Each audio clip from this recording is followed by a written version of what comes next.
Ya, kita sekarang lagi membahas Jakarta.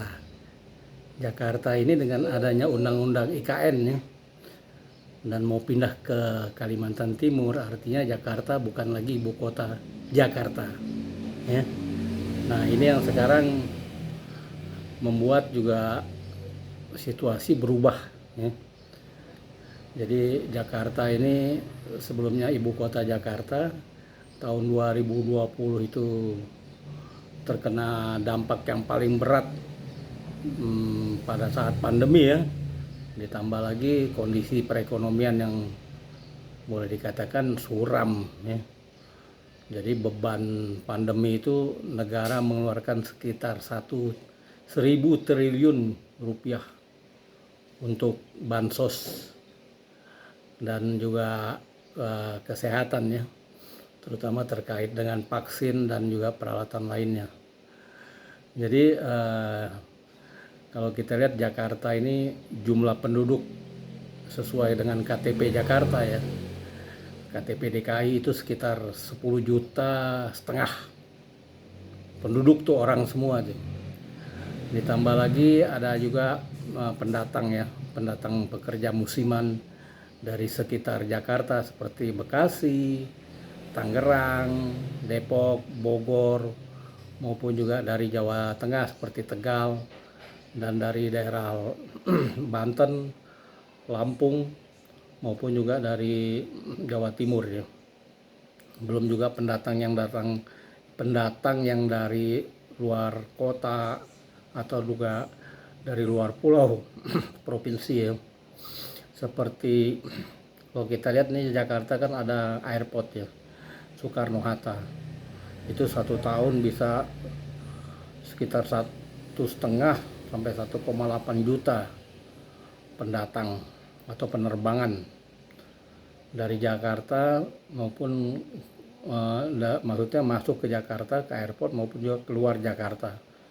Jadi dengan kesibukan yang ada baik dari jalur penerbangan, kereta api, maupun pelabuhan Tanjung Priuk ya, itu menandakan bahwa hiruk pikuk sekali Jakarta ini dengan jumlah penduduknya 10,5 juta KTP DKI maupun juga pendatang-pendatang lainnya ya.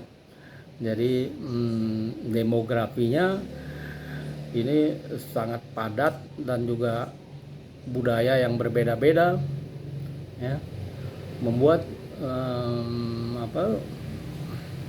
bisa menimbulkan kejahatan ya. Jadi di Jakarta ini biaya hidup tinggi sebenarnya gitu ya. Jadi kalau UMR-nya sekitar 4,5 juta dengan biaya hidupnya yang mungkin ini berkisar antara, kalau mau happy ya, antara 15 sampai 20 juta. Jadi biasanya itu hanya dinikmati oleh pegawai BUMN, terutama perbankan, pertambangan, perminyakan, maupun juga tenaga kerja asing, dan juga tenaga kerja PNS ya, terutama dari kantor perpajakan atau juga pertambangan, maupun juga anggota DPR ya, yang gajinya gede-gede. Jadi selebihnya mungkin berada di dalam tingkat kemiskinan ya. Jadi di sini dengan kepadatan penduduk yang bervariasi budayanya dan juga income-nya, di Jakarta ini membuat kecemburuan sosial juga gitu ya. Mau nggak mau itu pasti terjadi. Kalau kita lihat semua orang akan melakukan dengan segala cara untuk mencari kehidupannya ya, karena tingkat kesulitan yang sudah berakumulasi.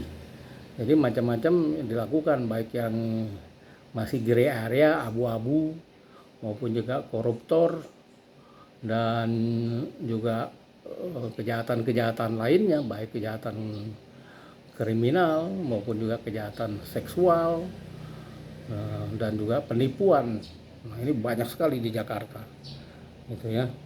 Jadi ini semua orang nampaknya melakukan mencari uang dengan segala cara mau nggak mau gitu ya, karena ekspektasi terlalu tinggi, kecemburuan sosial terlalu tinggi ya. Kalau tetangga punya motor baru, pasti kiri kanan udah cemburu. Kalau teman kuliah ada yang pakai handphone, pakai mobil baru, pasti yang lainnya cemburu. Ada rasa iri, itu udah manusiawi timbul seperti itu. Nah sekarang kalau kita lihat nih Tangerang ya, Bitung, Bekasi, Depok, terutama Tangerang, Bekasi itu kan daerah industri, pekerja-pekerja dengan UMR sekitar 4,5 juta juga atau sampai 5 juta ya di kisaran itu. Nah sekarang banyak pabrik tutup, usaha banyak yang tutup. Kalau di Jakarta sendiri banyak perusahaan yang tutup. Jadi perusahaan kelas menengah itu biasanya ada di sekitar Warung Buncit, ada di Daan Mogot, di Jatinegara maupun juga di sekitar kota. Itu banyak ruko-ruko yang udah tutup. Ada yang terlibat utang, masih dalam penyelesaian, ada juga yang udah bangkrut sama sekali, dan ada juga yang masih coba berusaha dengan sekuat tenaga ya untuk memperjuangkan perusahaannya ya. Nah, apa yang terjadi di Jakarta sekarang juga banyak pengusaha-pengusaha kecil UMK yang di pinggir-pinggir jalan jual makanan, itu masih bisa bertahan ya. Itu biasanya pendatang-pendatang dari Jawa Tengah seperti Tegal, Cirebon, maupun juga dari Jawa Barat seperti Tasikmalaya, Garut. Itu banyak sekali pendatang-pendatang yang menjual dagangan-dagangan kecil-kecilan ya. Itu paling nggak masih bisa bertahan. Yang penting di sini masih punya aktivitas pekerjaan, dan selebihnya juga banyak juga pengangguran, terutama warga-warga yang udah pensiun ya, sudah tidak berdaya lagi. Kalau kita lihat banyak sekali pengemis-pengemis yang udah tua-tua, dan juga ada juga yang masih muda bawa anak, gendong anak kemana-mana gitu ya, mengemis untuk mencari makan, atau juga ada sindikat yang mengelola itu ya, mencari keuntungan di balik itu. Jadi mudah-mudahan ada perbaikannya ke depannya gitu. Jadi kepadatan penduduk di Jakarta ini sudah tidak didukung lagi dengan ekonomi yang boleh dikatakan standar kehidupan ya. Jadi kalau menurut saya nih, minimum nih orang Jakarta punya penghasilan sekitar antara 15-20 juta per bulan, sehingga nggak stres gitu. Dan kebanyakan juga kalau udah penghasilan yang tinggi itu pengen tinggi lagi ya, jadi ekspektasinya besar sekali atau sangat tinggi sekali. Nah itu harus dikurangi. Jadi sebaiknya jangan ada kredit-kreditan, kredit rumah, kredit motor, mobil, semua serba kredit itu berbahaya, akan merusak pikiran gitu ya, dan bahkan mengganggu ketentraman atau juga harmonisasi keluarga. Kalau udah banyak kredit, utang sana utang sini, itu berbahaya juga. Jadi hidup sederhana aja apa adanya, yang penting masih ada kerjaan gitu ya.